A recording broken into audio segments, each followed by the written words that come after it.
Hello everyone, आपका स्वागत है आपके अपने YouTube channel passion math study में। आज के इस वीडियो में हम लोग देखेंगे जो बिहार बोर्ड के द्वारा जो ऑफिशियल मॉडल पेपर जो है वह यानी 5 जो मॉडल पेपर जारी किया गया है वो जो है वह इसका मॉडल पेपर जो है 1 है। इसमें जो है वो हम टोटल जो है वह यानी विज्ञान का जो है वो हम 13 ऑब्जेक्टिव देखेंगे। तो इसमें जो है वह आपको जो है वह रहेगा कितना, तो यहाँ पे जो है वह ये जो है वह आप पढ़ सकते हैं, ये दिया हुआ है।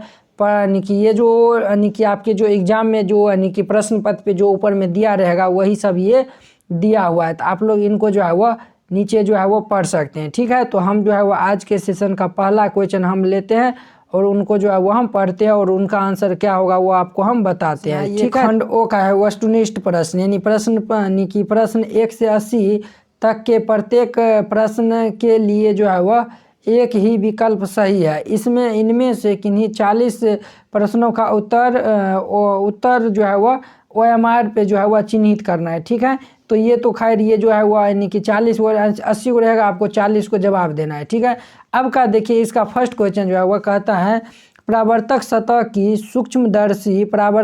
की सूक्ष्मदर्शी संरचना यदि समरूप ना हो तो कैसा परावर्तन होगा। तो ए नंबर में ऑप्शन में है नियमित है, ए नंबर में क्या है तो नियमित है, और हमारा बी नंबर में क्या है तो यानी अनियमित है, और ये सी नंबर में है विसरित है, और ये डी नंबर में परावर्तन नहीं होगा। तो जो है वह इसका आंसर क्या हो जाएगा, तो फर्स्ट का जो है वह विसरित हो जाएगा। फर्स्ट का क्या हो जाएगा तो विसरित हो जाएगा। ठीक है, उसी प्रकार से देखिए ये दूसरा क्वेश्चन जो है वह कहता है विसरित परावर्तन में परावर्तन के नियम का पालन है, यानी परावर्तन के नियम का पालन होता है नहीं होता है, कभी होता है कभी नहीं होता है, परावर्तन ही नहीं होता है। तो इसका जो है वह ए नंबर जो है वह ऑप्शन जो है वह सही होता है, यानी कि विसरित परावर्तन में परावर्तन के नियम जो है वह पालन होता है। इसका जो है वह ए नंबर आंसर जो है वह सही हो जाएगा, यानी 2 का जो है वह ए नंबर आंसर जो है वह राइट हो जाएगा। ठीक है, तो अब देखिए हम 3 नंबर क्वेश्चन की ओर बढ़ते हैं। तो 3 नंबर क्वेश्चन जो है वो हमारा है क्या समतल दर्पण में बने प्रतिबिंब को पर्दे पर उतार सकते हैं, यानी कि जो कहता है समतल दर्पण से जो प्रतिबिंब बनता है क्या उसको हम पर्दे पर उतार सकते हैं। तो 3 का जो है वह राइट आंसर क्या हो जाएगा बी, यानी कि जो है वह समतल दर्पण से बने प्रतिबिंब को हम पर्दे पर नहीं उतार सकते हैं। तो ये 3 का जो है वह बी नंबर ऑप्शन जो है वह सही हो जाएगा। ठीक है, तो अब देखिए हम जो है वह 4 नंबर क्वेश्चन जो है वह हम पढ़ते हैं। तो 4 नंबर क्वेश्चन कहता है नेत्र के किस दोष को दूर करने के लिए अवतल लेंस का प्रयोग किया जाता है। तो इसका जो है वह हम यानी ये 4 का जो है वह यानी ऑप्शन हम आपको दिखाते हैं। तो देखिए यहाँ पे जो है वह ऑप्शन यहाँ पे जो है वह दिया हुआ है। यहाँ पे देखिए ए नंबर में अपना ऑप्शन है, यानी ए नंबर में ऑप्शन है यानी कि जरा दृष्टि दोष, और ये बी में है दूर दृष्टि दोष, और सी में है निकट दृष्टि दोष, और डी में जो है वह ये है। तो ये देखिए हमारा जो है वह इसका 4 का जो है वह सी नंबर ऑप्शन जो है वह सही हो जाएगा, निकट दृष्टि दोष, यानी कि जो है वह C number is the right answer. 3 का जो है वह सी नंबर जो है वह सही हो जाएगा।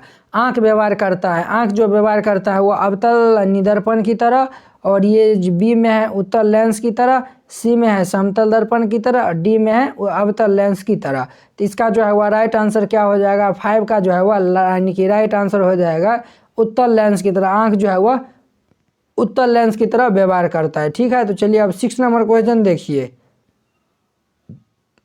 6 नंबर क्वेश्चन कहता है कैमरे की तरह यानी कि कैमरे की तरह नेत्र में प्रवेश करते प्रकाश के परिमाण को नियंत्रित करता है। कौन करता है, तो कॉर्निया करता है, या फिर लेंस करता है, या फिर पुतली, या फिर आइरिस। तो जो है वह 6 का जो है वह आंसर ऑप्शन नंबर जो है वह डी सही हो जाएगा, ये जो है वह आइरिस हो जाएगा। ठीक है, अब देखिए 7 नंबर क्वेश्चन। 7 नंबर क्वेश्चन कहता है सेल परिपथ, यानी 7 नंबर कहता है सेल परिपथ को ऊर्जा प्रदान करता है प्रति एकांक आवेश के लिए उपलब्ध ऊर्जा के परिमाण को कहते हैं। तो उपलब्ध यानी कि ऊर्जा के परिणाम को क्या कहते हैं, तो 7 का जो है वह ए नंबर ऑप्शन इसका सही हो जाएगा। तो ये जो है वह हम कहते हैं विद्युत वाहक बल, क्या कहते हैं तो विद्युत वाहक बल कहते हैं, यानी कि जो है वह 7 का ए नंबर ऑप्शन सही हो जाएगा। अब देखिए 8 नंबर क्वेश्चन। 8 नंबर में कहता है कार्बन की प्रतिरोधिकता का जो है वह कोटि कितना होता है। तो कार्बन की जो है वह प्रतिरोधिकता का जो है वह कोटि कितना होता है, तो 8 का जो है वह सी नंबर ऑप्शन जो है वह सही हो जाएगा, यानी 10 के पावर जो है वह -4 होता है। ठीक है, अब देखिए इनका जो है वह 9 नंबर क्वेश्चन। 9 नंबर क्वेश्चन कहता है 2 ओम और 3 ओम के प्रतिरोध के संयोजन से प्राप्त हो सकने वाला प्रतिरोध होंगे। तो इसका जो है वह 9 का जो है वो आंसर कौन सा सही हो जाएगा, तो 9 का बी नंबर ऑप्शन सही हो जाएगा, यानी कि 5 तथा 6/5 ओम हो जाएगा। ठीक है, अब देखिए इनका 10 नंबर क्वेश्चन। 10 नंबर क्वेश्चन जो है वो हम पहले पढ़ते हैं। 10 नंबर है, किसी चुंबकीय क्षेत्र में एक धारावाही एल्युमिनियम का छड़ रखा हो तो उस पर लगते बल की दिशा को किस नियम की सहायता से बतला सकते हैं। तो ए नंबर में है हमारा मैक्सवेल के दक्षिण हस्त नियम से, बी में है वो हमारा यानी कि ये फ्लेमिंग के वाम हस्त नियम से, सी में है फ्लेमिंग के दक्षिण हस्त यानी कि नियम से, और डी में है इनमें से कोई नहीं। तो इसका जो है वह 10 का जो है वह राइट आंसर हमारा कौन सा हो जाएगा, ए नंबर हो जाएगा। 10 का जो है वह ए नंबर जो है वह राइट आंसर हमारा हो जाएगा, वह कौन सा होगा, तो मैक्सवेल के दक्षिण हस्त नियम से। ठीक है, अब देखिए 11 नंबर जो है वह क्वेश्चन क्या कहता है। 11 नंबर क्वेश्चन कहता है विद्युत मोटर की शक्ति को बढ़ाने का सरल उपाय क्या है, यानी विद्युत मोटर की जो शक्ति है उसको बढ़ाने का सरल उपाय क्या है।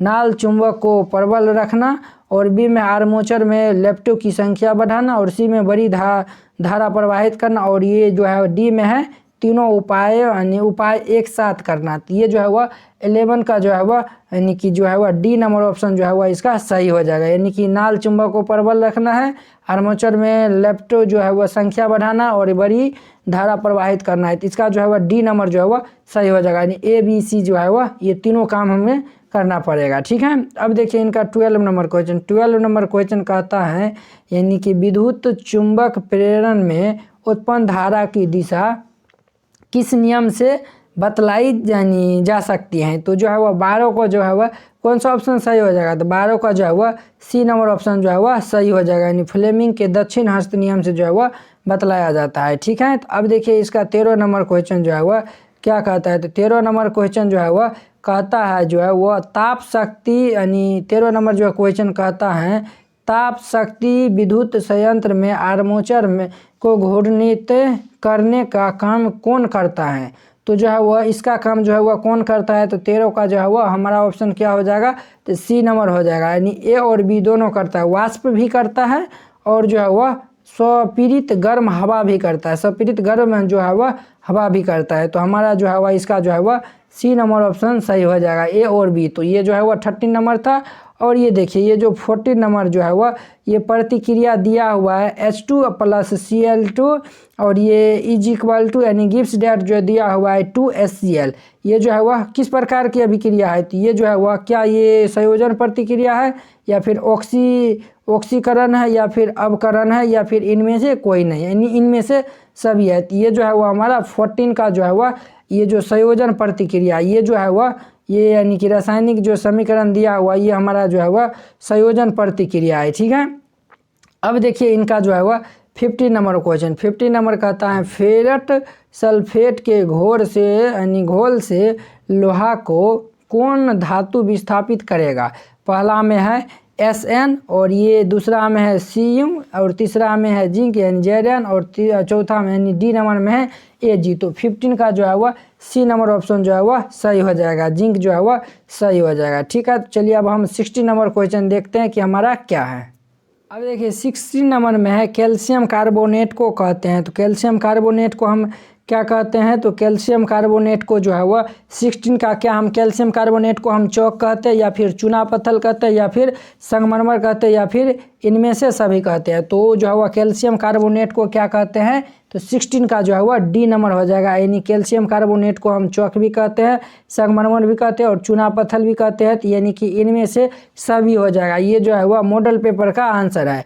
अब देखिए कहता है अपच का उपचार करने के लिए निम्न में से किस औषधि का उपयोग होता है, यानी कि अपच का उपचार करने के लिए जो है वह ये कौन सा यानी कि औषधि का जो है वह यानी कि उपचार किया जाता है। तो 17 का जो है वह बी नंबर हो जाएगा, ये हो जाएगा एटेसिड।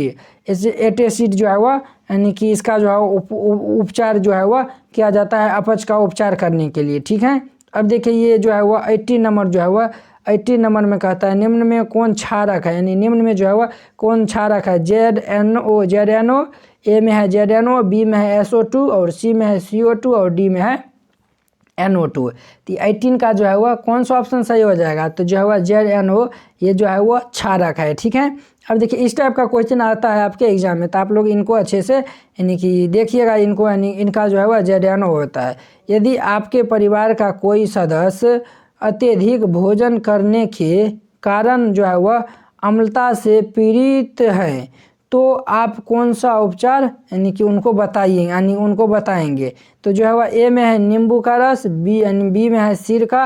यानी ये जो है वह कहता है यदि आपके परिवार का कोई सदस्य अत्यधिक भोजन करने के बाद जो है यानी कि अधिक भोजन जो कर लेता है, तो जो है वह घरेलू उपचार जो है वो उनको आप क्या सलाह दीजिएगा, नींबू का रस, सिरका, बेकिंग सोडा का विलयन जो है वह ये सी में है और ये डी में है धोवन सोडा विलयन। तो 19 का जो है वह कौन सा ऑप्शन सही हो जाएगा, तो सी हो जाएगा। उनको हम सलाह देंगे बेकिंग सोडा का विलयन जो है वह यूज करने के लिए, ठीक है। अब देखिए इसका 9 यानी ये तो 19 नंबर 20 नंबर कहता है उच्च वसीय अम्लों के सोडियम लवण कहलाते हैं, यानी उच्च वसीय अम्लों के सोडियम लवण क्या कहलाते हैं, तो हमारा जो है वह अपमार्जक, ए में है अपमार्जक, बी में है साबुन, डी में है रबर और ये सी में है प्लास्टिक। तो उच्च वसीय अम्लों के जो है सोडियम जो है वह कौन सा लवण कहलाते हैं, तो 20 का जो है वह हमारा राइट आंसर जो है वह ए नंबर हो जाएगा, वो हमारा अपमार्जक कहलाता है। तो 20 का क्या नंबर हो जाएगा, तो ए नंबर हो जाएगा, ठीक है।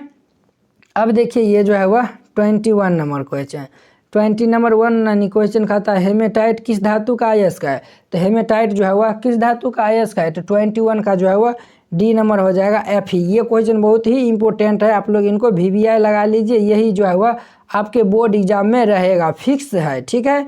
और ये देखिए ये जो है वह धातुओं को जोड़ने में प्रयुक्त गैस है, धातुओं को जो यानी कि जोड़ने के लिए कौन सा गैस प्रयुक्त है, तो एथेन, मीथेन, एथाइन, एथिलीन। तो जो है वह 22 का जो है वह हमारा सही ऑप्शन जो है वह एथाइन हो जाएगा, क्या हो जाएगा, तो एथाइन हो जाएगा। अब देखिए कहता है उपधातु है, यानी 23 नंबर में जो है वह उपधातु है, ए में है AU, बी में है AG और सी में है PT और डी में है GE। तो जो है वह 23 का जो है वह कौन सा ऑप्शन सही हो जाएगा, तो GE हो जाएगा, ठीक है।